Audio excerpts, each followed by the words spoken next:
নমস্কার বন্ধুরা, আশা করি তোমরা সবাই ভালো আছো। রেলওয়ে দপ্তর থেকে তোমাদের জন্য একের পর এক খুশির খবর আসছে। তো তোমাদের জন্য একটি বড় খুশির আপডেট নিয়ে চলে এলাম। তোমরা যারা আরআরবি ফর্ম ফিল আপ করেছো, তোমাদের জন্য গুরুত্বপূর্ণ আপডেট। তো বন্ধুরা, ভিডিওটিকে লাস্ট অবধি মনোযোগ দিয়ে দেখে নিও। ভিডিওটি ভালো লাগলে লাইক শেয়ার করে, নতুন দর্শক হলে চ্যানেলটিকে সাবস্ক্রাইব করে পাশে থাকা বেল আইকনটি প্রেস করে অল নোটিফিকেশন অপশনটি অন করে রাখবেন পরবর্তী নিউজ আপডেট সবার প্রথমে পাওয়ার জন্য।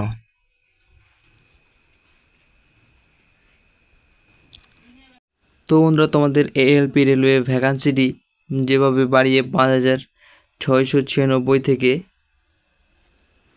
18,799টি করা হয়েছিল।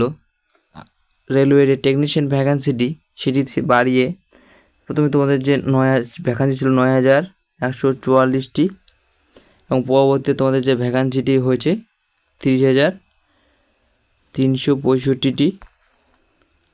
তো তোমাদের যে আরটিআই সূত্রে জানা গেছে যে তোমাদের যে ভ্যাকান্সি সম্ভবত 50,000 প্লাস হতে পারে। তো বন্ধুরা, তোমরা যারা প্রিপারেশনটি নিচ্ছ, তোমরা ভালো করে তোমাদের প্রিপারেশনটি চালিয়ে যাও। তোমাদের যে ভ্যাকান্সিটি বাড়ানো হয়েছে, এতে তোমাদের যে কাট অফ সেটি অনেকটাই কমে যাবে, এবং তোমাদের এটি হলো একটি বড় সুবর্ণ সুযোগ। তো তোমরা তোমাদের যে প্রিপারেশন সেটি জোর কদমে চালিয়ে যাও, তোমাদের সামনে সফলতা অপেক্ষা করছে। তো বন্ধুরা, ভিডিওটি ইনফরমেটিভ মনে হলে ভিডিওটিকে লাইক এবং শেয়ার করে এবং চ্যানেলটিকে সাবস্ক্রাইব করে পাশে থাকবে। তো বন্ধুরা, এটি ছিল আমার তরফ থেকে তোমাদের জন্য একটি বড় আপডেট।